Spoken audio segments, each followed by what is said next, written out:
Hey everyone, super excited to have you up here for our latest episode. And today I'm joined by Sophie and Bouchra from AUrate. How are you both doing? Hey, doing great. Thanks for having us. Excited to have both of you. As I mentioned, I saw you guys speak on The Lead, so shout out to the folks at The Lead for indirectly introducing us today. Really, I'm just excited to learn a bit more about your stories. And there's a lot to learn about AUrate, but there's a lot more to learn about both of you. We'll figure out a dynamic of who starts and who speaks first, but you guys know each other better than I do. So I'm sure you have that down pat. I'd love to understand, when you think back as early in life as is relevant, was there ever any moment growing up or in middle school or elementary school of where it's like, oh, that's probably where I got the entrepreneurial bug? Or is it something that you just kind of discovered just starting AUrate? I can start very quickly. I grew up in a whole family of entrepreneurs, and it was the last thing I wanted to do in my life. Tell me more about that. What businesses was your family in? It was in transportation, construction, hotels, you name it, insurance. So I've seen a wide array of businesses. I grew up in an immersion market in Morocco. Very cool. So it was at the time basically where everyone, it was kind of like building the country, getting the country up to speed to what was happening kind of in the world. So all these things were kind of novelties in our country. My family, I guess, jumped on that occasion and built businesses around that theme. And something that I was used to is having sitting at dinner or lunches and hearing basically the uncle and the dad and the brothers and everyone talking about the same thing, and not the same thing, but talking about the ups and downs and the highs and the lows, and being very, very aware of that. I think the first thing I wanted to do out of school was working at a corporate job rather than being an entrepreneur. Deal with all the craziness that you now tasted firsthand. It wasn't very inspiring for me, being all the stress that came with it. But again, seeing all the, I guess, the ups of it made it sound like it was worth all of it. And I guess going into a corporate job, it was an amazing structure to learn. Yeah. And very quickly, I realized that I had that little bug and I wanted to go in direction. How about for you, Sophie? So I definitely always tried to sell things to people all my life. So, I mean, as a kid, I was always making trinkets, and it was actually embarrassing. My parents' friends would come, we would all have to buy something, you know what I mean? You figured out demand. It's like, you have to go buy something from me, so. Exactly. So I was always kind of entrepreneurial in that sense. Never actually thought, okay, I'm going to be an entrepreneur at all. I was much more thinking of kind of what field do I want to be in, because I always really liked math, but I also really liked fashion. That was more kind of my concern of how can I combine the two. Started off in the finance field and management consulting, then went, which I liked, but I was missing kind of the fashion part.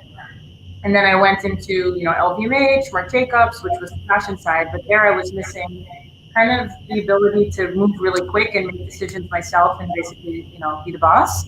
So that's kind of how I ended up in entrepreneurship, because I could do all of those things. I could do the finance and business side, I could do the fashion side, and I could basically be creative, move quick, because I'm extremely impatient, and lead, which I really like make decisions and kind of, it takes a while if you're in corporate before you can call the shots. So I think that's kind of how I ended up there. But it wasn't, now in retrospect, it makes little sense, but it wasn't a conscious decision at all. And I don't come from a family, my grandparents were entrepreneurs, my immediate family more like doctors. So it was not something that came naturally in that sense, and they haven't guided me. I feel like Bouchra and I are very much, neither of us are even from the US, so we definitely kind of forged our own path here. Yeah, and I always love the little details of your little side hustle as a kid. Do you remember what product did you have the most fun selling or making, or what was the best SKU you sold as a under 12-year-old? Actually, what I would do is, I think the one where I made probably the most was when I would go to Holland for the summers and get things from the beach. And then put them the last things and then sell them back in the US as but this was when I was 6 or 7, but kind of special sand from a far away place. International business from day one. And one thing I found very fascinating, you kind of hinted on both of your starts in corporate. AUrate came as a very involved side hustle for both of you for a couple of years. But one thing I found very interesting, at least one of the interviews I listened to, is that you had both been pretty transparent, or at least I think it was your interview, Sophie. So I'm sure for both of you, were transparent that like I was working on this other thing, and then eventually you were able to move into a part-time role. I'm sure there's lots of people who are watching who are in these corporate jobs and who are like worried of like, I'm going to go tell my boss I'm going to do this, and then I'm not going to get the promotion if it doesn't work out. Like, how did you each manage those respective conversations? How did you bring it up? Like, how did you make that all work? Well, I can go. For me, it was a little bit. Sophie managed to get the part-time story. My job was a little bit less flexible than that. I don't think is good for those kind of things. I used to be a derivatives trader at Goldman Sachs, so you can't do that part-time when you're running a book and you manage a team, etc. But what was interesting, actually, from all like the whole management team and my boss at the time, it was pretty interesting to them to have actually people do things that were orthogonal to what they were doing. Like, it was that kind of phase where people were very excited that I was doing something else outside of work that was just related to work.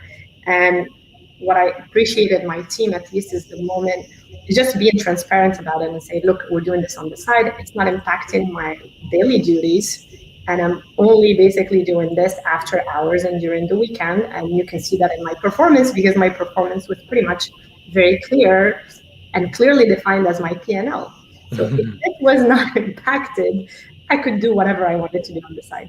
But the key there was pretty much discussing that with my direct manager, who spoke to the other manager. And also it was orthogonal to what I was doing. So for me, it was kind of an easy sell. Yeah. Yeah, and I think for you, the fact that it was so obvious if you're performing or not, right? It's like money in, money out. Like, there's no debate. It's black or white in that sense. So that helps. No, for me, I had a very close relationship with my manager, and it actually happened based on the fact, like, this whole idea of AUrate was actually in a feedback session where she told me to be more lazy. Yeah, that's not me. No kids, I have a ton of energy, like, this is not my time to be lazy. So that's actually how it kind of came about. I was like, okay, I'm going to do something on the side. So she knew about it from the very beginning. And then actually at some point she left, and I started working for somebody else, and I just told them from the beginning, I was like, listen, I have this, and I think if you're good at what you do and very transparent about it, it's fine, right? Some people have hobbies or whatever, they're busy with, I don't even know what. Everybody has their own stuff. So I think also this is how I am. I'm extremely direct. I hate playing double agent. There's no way I could ever do things sneakily. It just would make me sick. I just can't. So it was very straight up. And when I eventually left, they also understood, and if anything, they were very supportive. Mm-hmm. So I think it's, maybe taking them in the process. Like, I feel like it's maybe harder if after 3 years, you're like, I've had this startup for 3 years on the side, and you're like, what? But if it's surprise. Exactly. But if it's very much from the beginning, like, literally the first product that we ever sold was to my boss there. So people heard of it in a way. And then I think it's totally fine. And I would recommend it. And to be honest, both Bouchra and I got promoted while we had started AUrate on the side, because in fact, we were talking about it. It makes you better. It makes you more efficient. You're like focused on what's needed. You're not focused on like uninteresting things or that are inefficient. So we both got promoted. We both did better. So it worked out well. With one caveat to the whole thing is your social life takes a little bit on. Oh yeah, forget it. I feel like that's general for any founder anyway. That always happens. So travel, date, get it all out of the way.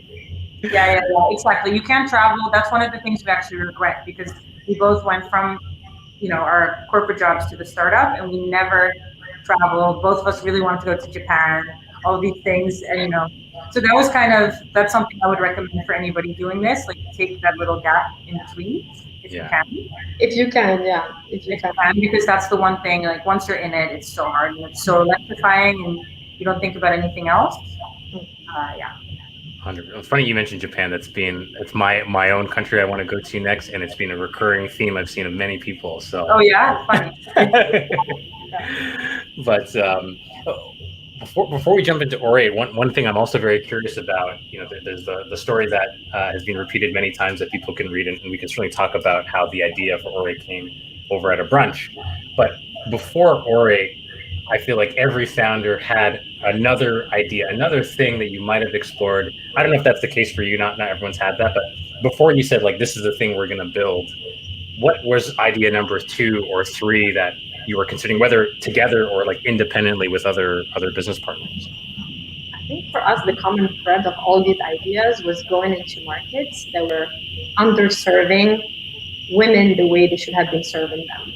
So Sophie and I were talking, like AUrate came and we talked about AUrate a little bit later. Like the essence of AUrate was just empowering women to buy fine jewelry for themselves.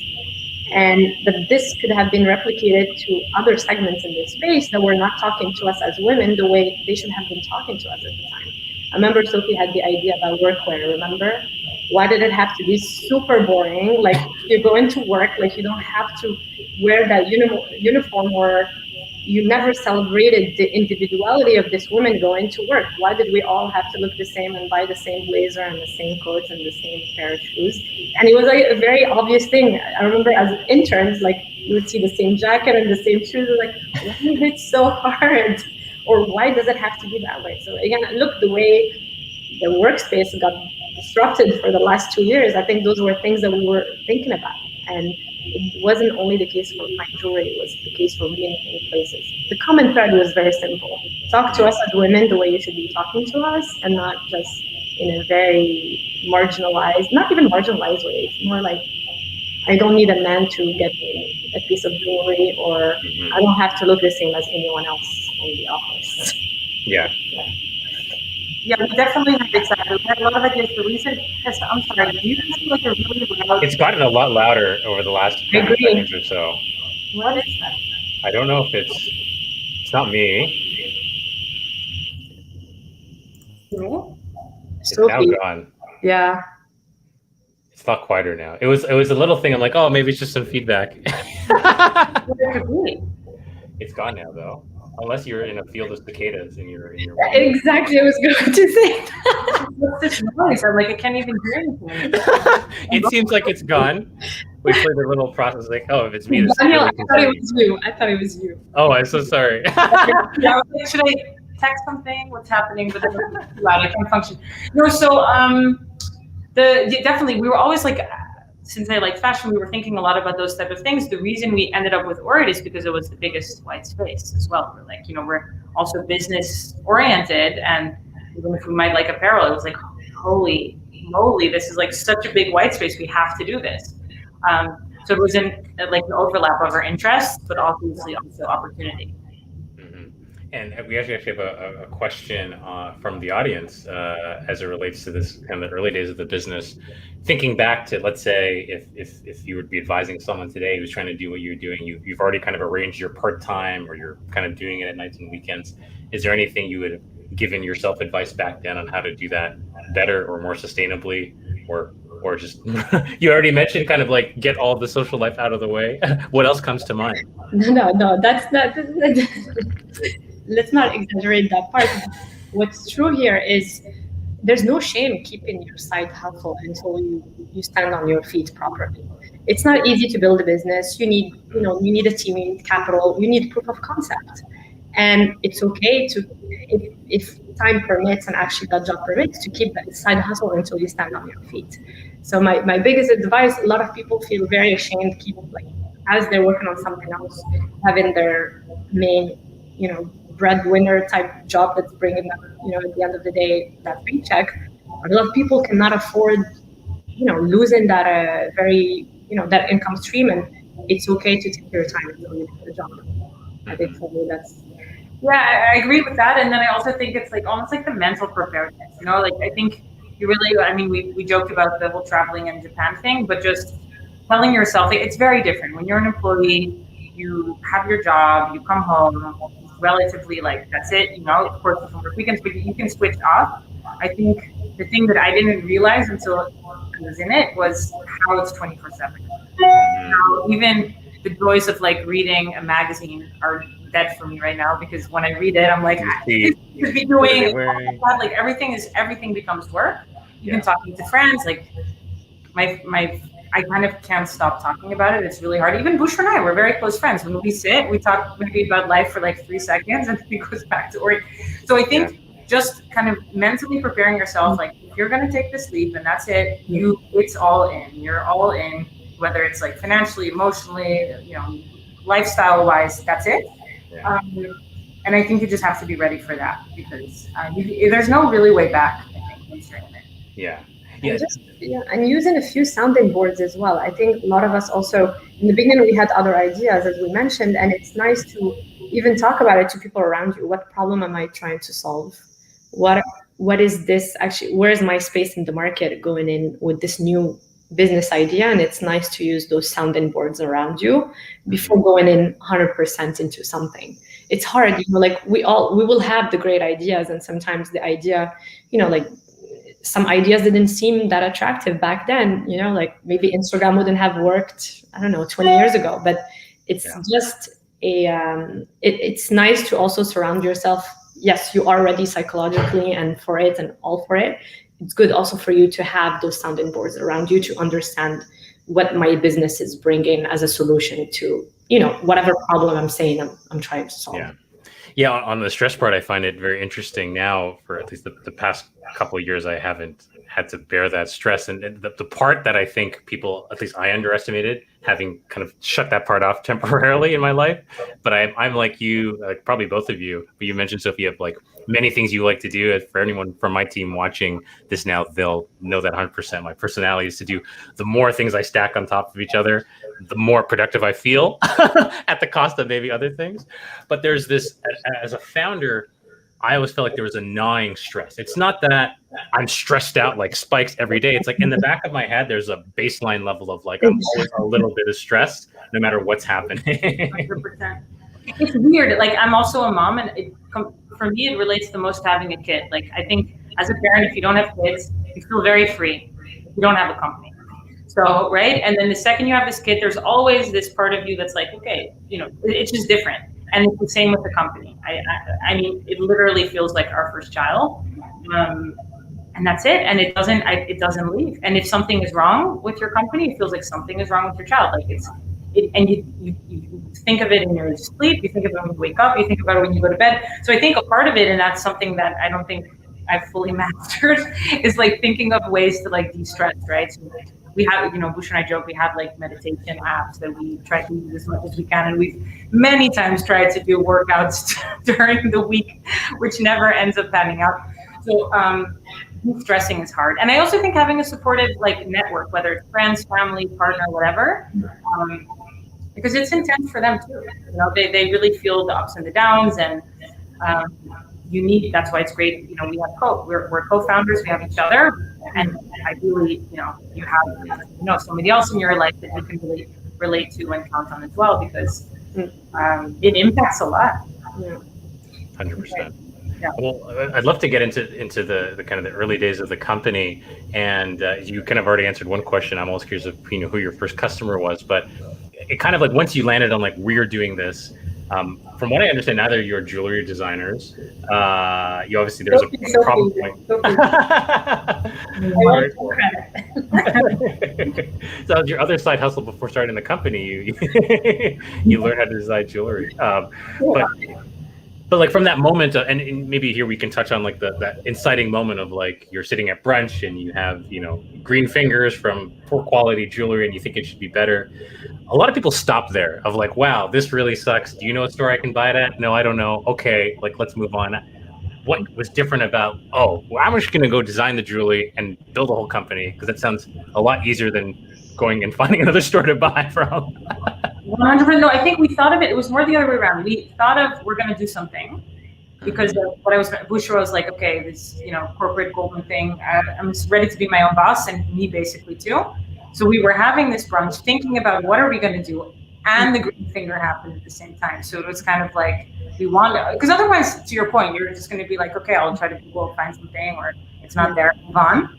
It was the combo of like we were attuned to finding a solution, and then finding something to do basically, and then we found something to do within like 30 seconds, very quickly. It was actually kind of like fortuitous in that sense.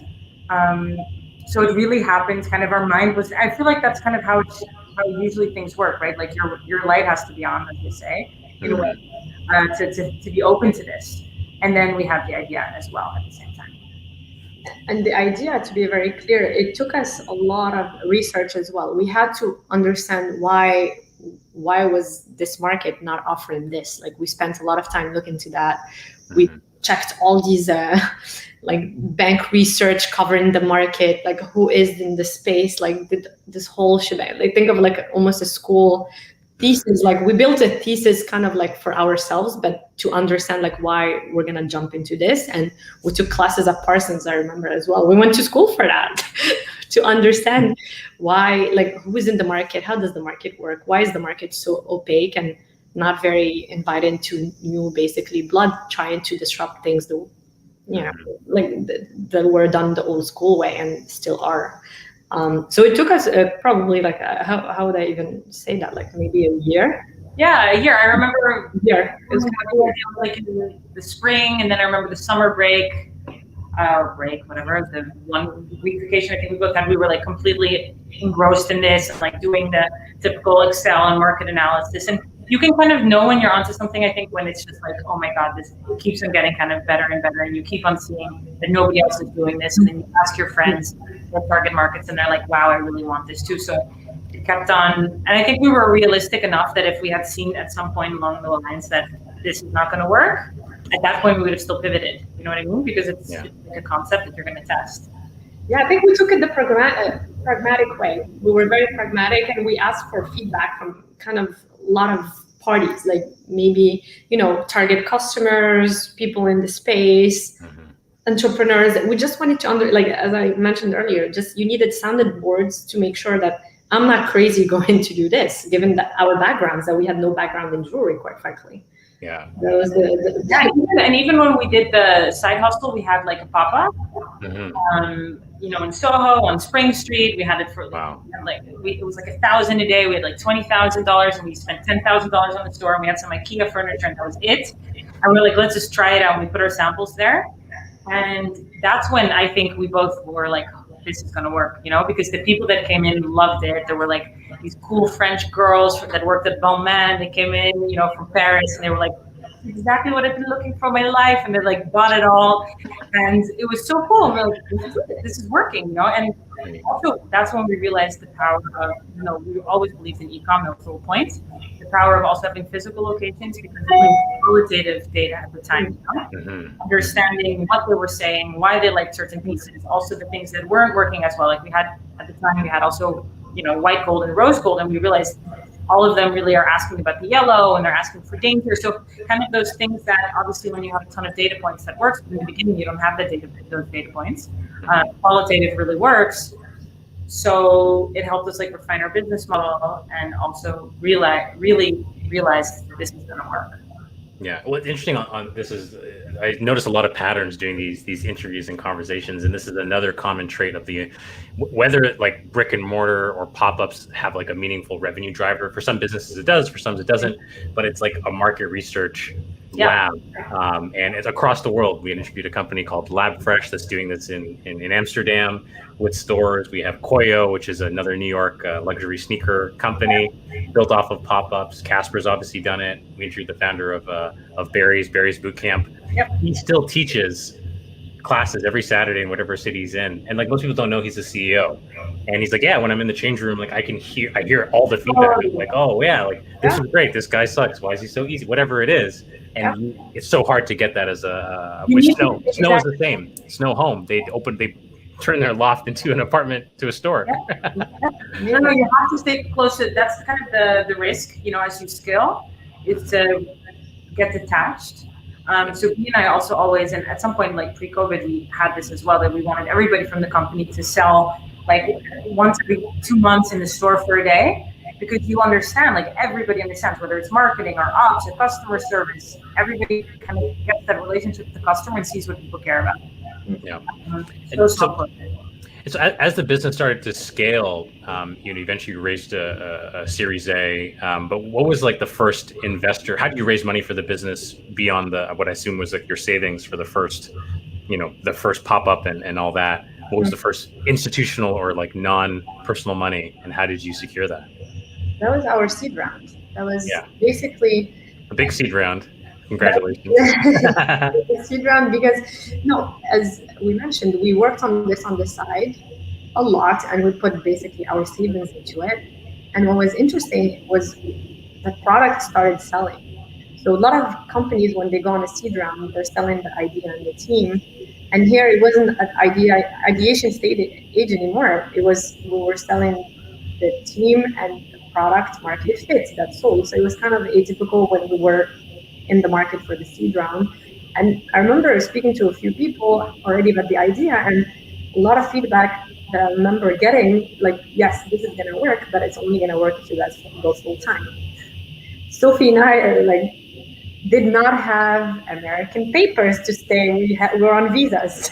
So we had to wait for those green cards to be issued and made the jump. And once we were both full-time, because the idea was there, the brand was there, the product was selling, so we had the sales, and the team, basically everyone wanted the team to be full-time. So by the time we both made the jump full-time, 3 months later, we closed our seed round and we were, hit the ground running.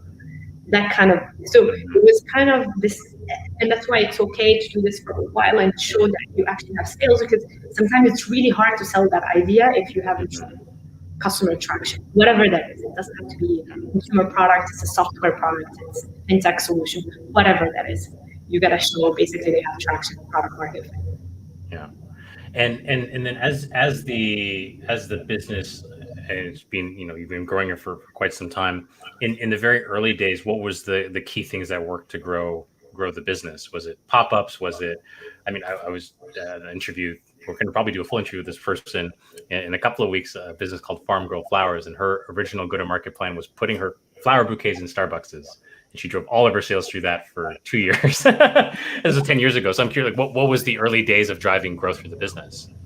I think at the very beginning, it was literally like community building. So, and I think it's funny because we still have kind of who we started with is still kind of our women. So it's kind of this, obviously it's a broader range, but the average, woman, I would say, is between like 30, 35 and a career woman, if you have to generalize. That's really who we were targeting at the time. So we would do events at Goldman Sachs, we'd do events at BCG, we would have our friends come, and even still today, the number one source of growth and how people find out about us is word of mouth. Wow. Even more spending and all of those things. So, which I think just is a testament to the product and that people like it and want to talk about it. But that's really how we kind of in the beginning did it. We had, events at, like I was saying, at all these companies. We'd have events in our pop-up stores. We'd have, customer events ourselves that we would drive, and we'd have actually friends host events on the Tupperware at this, you know what I mean? In the beginning, to kind of get that word out, get people to see it, get people to buy it. And then at some point you have like more of a critical mass. And then of course you do all the paid stuff, but this was all unpaid, very kind of organic growth. Mm-hmm. And especially over the past now almost 2 years, we haven't had the luxury of doing a lot of this stuff in person.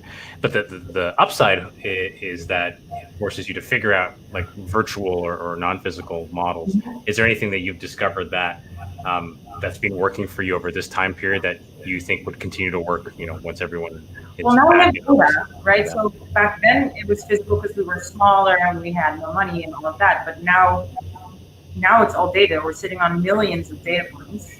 We do this once in a while. We do a survey with our customers within 30 minutes. We have thousands of responses on everything. So now it's very different. Like the physical thing is more for us to kind of just keep a touch and feel with our customer. But in order to answer questions of like, what price points does she want? Does she want us to these type of diamond styles, whatever? We can do all of the data because we have a critical mass. And I think what's cool is when we came up with AUrate, we also released it online, and people are like, are you serious? You're gonna buy jewelry online? Like, you can't touch and try it. And obviously, COVID has proven that everybody's e-com, everybody believes in it now, and it's fine, and it's working, and P feels kind of like an add-on. for different things, but not at all the, your raison d'etre or your what you need to survive, basically. Mm-hmm. And you had touched on one point about, what's changed when you didn't have a lot of money and the business was small versus where you are now, where the business is growing and well capitalized. I feel like every founder has had at least one, if not multiple, moments of like, wow, like this is all going to end. Like something happened, some outsized event happened. I made a mistake. Like, was there ever a moment that you can think back on that was formative for your partnership that you survived? I think, in my opinion, is when COVID hit, and it wasn't about being capitalized or not. It was more like we were sitting there and like, are people gonna buy an accessory product during a crisis like this, where all we cared about was buying essentials and probably finding masks and toilet paper and food, right? I think that was like the best sellers at the time. So Sophie and I sat down and like, okay, so there's a crisis, let's go. Because of course, every founder goes to that idea of like, okay, are we going to make the next payroll? That wasn't even the issue at that point. The issue was, is AUrate going to make it through this? And little, actually, we managed. And I think one thing I wanted to add to Sophie is we spoke to our customers a lot. And that was a time actually where it was very interesting to, you're not only selling a product here, you're selling this tribe, like this community that's basically sticks around you, supports you.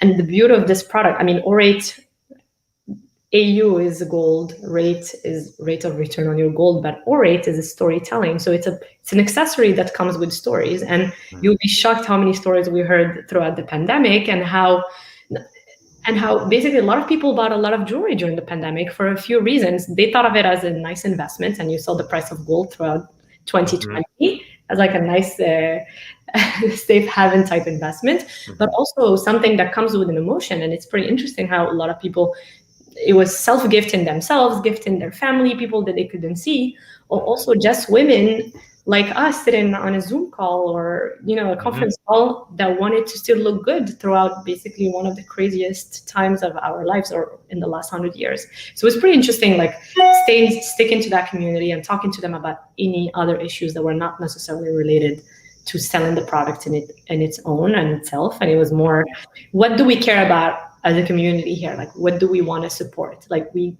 gave back to a lot of organizations throughout COVID as well. But again, like when COVID hit, Sophie and I looked at it like, what are we going to do? And actually our customer proved us completely wrong, and the team as well.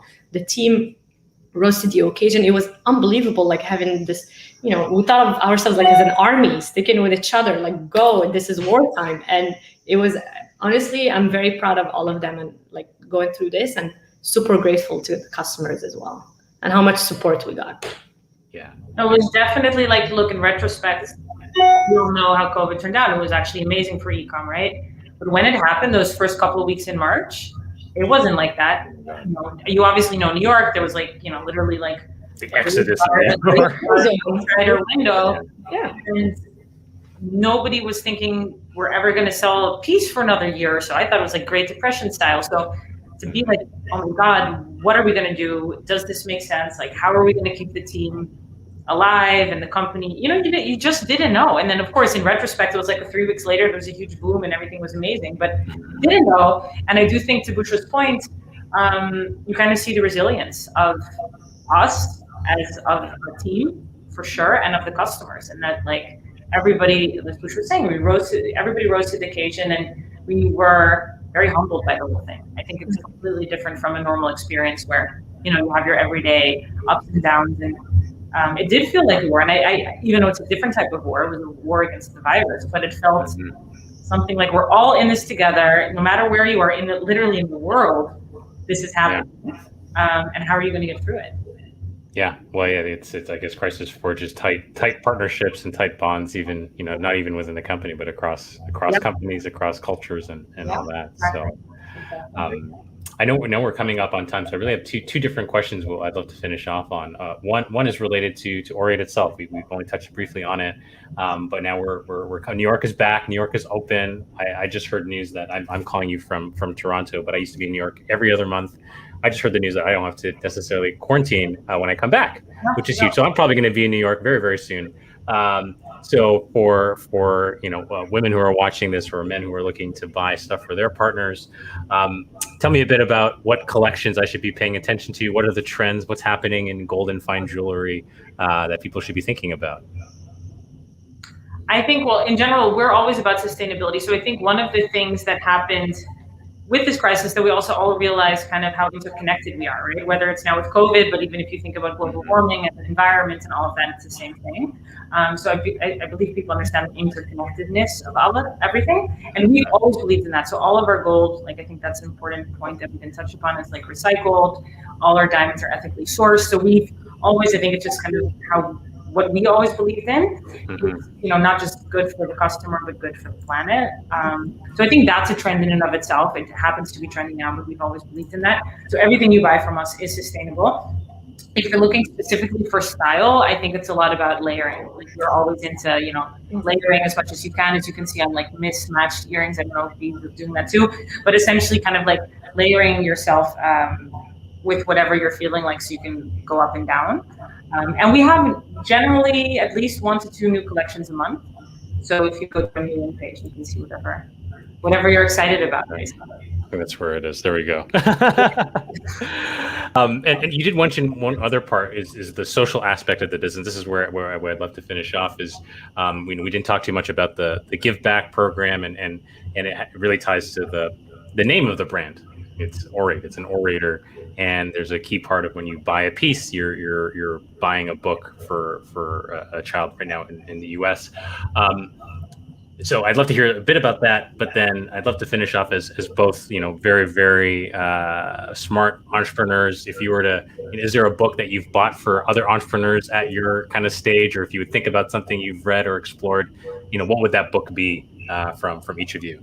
I'll throw in my own answer too. There's been a few, but to go back to the giving back components, I think something that stuck with Sophie and I when we started AUrate, there were a few check boxes that we wanted to make sure that this brand actually had, because we wanted to be very true and real to our customers, and we want to give back. So we thought education was the best thing you could give back, basically, to a child in need. Mm-hmm. Throughout the last years, Sophie and I also tried, to think of other ways of, for giving back. So we gave back to women's shelters. We gave back to a few companies that, empowered, supported women who were in need for, needed help for their babies, or women who COVID Relief Fund a lot, actually. Exactly, or women who wanted to work in office or whatever that is. So we took a step back. We're like, we just, as a company, need to support a lot of causes that basically we care about as a company, but we know our women cares about. So I think we will keep basically expanding our horizon in that sense as well, as we grow. The books that we've read, I think for me, the last one, I read a few good ones, but the last one that stuck with me very specifically as an entrepreneur, and I lived throughout the whole hustle of the book, was Shoe Dog. Nike founder, and I think every chapter, and he would talk about, we were almost gonna fail, and then we went back, and then we struggled for money, and then this team helped me, and how hard it was in the beginning and all of that. I think that was very, very inspiring, quite frankly, to listen to that story, and how he exposed a lot of weaknesses that they had at the time, and that Nike was not as big as as people thought it was, or super structured as it was. And we, as a startup, we always joke about this. People think we're very big and stuff, and we're still running. Like we're a startup, and there are a lot of things, they're never perfect, and sometimes it's okay, and you just learn from that. And I think for me, that was like the last book that stuck with me. I've read more behind that after that, but I think for me, this book, if you're an entrepreneur and thinking about this, just read that, and it would make you feel very good about yourself for a lot of things. For a lot of things, I know there's like, okay, even the big guys struggled, so it's okay. Of course. For me, I have two. One is like hard things about hard things, which is just, again, also about this kind of struggle as an entrepreneur, very similar to Shoe Dog. But the other one, I guess, which is more on the female side, would be Lean In by Sheryl Sandberg. And I know it's not specifically about entrepreneurship, but I do think if you look at it, VC funding, 2% goes to women, right? So, which is insane. Even though women are actually, if you look at like the performance of female-led companies, they're actually outperforming. So I do think, as women, if you're starting a company, there's still societal pressures on other things, whether it's kids or whatever. that book did a lot for me because my mom didn't work when I grew up, to feel like, yes, I'm not selfish for working this hard on this, or for not seeing my kids all the time, or for really pushing through, because we should lean in. I mean, if you want to lean in, don't feel guilty about leaning in. And there are women that are doing that, and even supporting other women in that. I think that's really important, because we don't have that many role models, right? And we don't have that many people that are going through the same thing. That made me feel less alone in a way, and give me some support. So whenever it's like really, really hard, I'm leaning in, I'm doing it. Do it. So yeah, that was important for me. You know, I can vouch for all those books. Lean In was actually a very eye-opening book for me that I read. And on your point about funding for women, that's something that part of the reason why I'm here is I take huge pride in what we've done. We funded 8 times as many women as your typical the VC industry, to help them grow their businesses. So we're doing our part to fund the dreams and ambitions of entrepreneurs all around the world, so that there are more role models to look up to, of all types. Our kids, right? You want our kids to hopefully have a different, whatever they see in the world is different from what we've seen. Yeah. Well, I will leave it, and I know you guys have to jump. My book recommendation that I must shill to everybody is, it's also not a book about entrepreneurship, but it's I think the title will be very reminiscent of what it's like to be an entrepreneur. It's called Obstacles the Way by Ryan Holiday. I've bought, maybe I'll add to my count soon with both of you. I've bought this book for probably 35 or 40 people in my life. I've checked my Amazon account. Wow. And the short pitch to you on the book of why you should read it is, overcoming obstacles are often the way to get to what you want. So don't shy away from them, almost like be hungry for them, because that's often what's going to get you to whatever it is that you crave. So like being out of your comfort zone is where the magic happens, basically. 100%, 100%. But thank you both for taking the time, and super excited to hear your story. And I'm glad we were able to sit down and have a conversation and meet. And the moment I'm in New York, I will send a note to say hello. And it's open. People WeWork is like pumping, so we'll have a glass of wine or coffee. I can't wait. Well, thank you so much. Thank you for having us. Have a great day, everyone. Bye. Bye.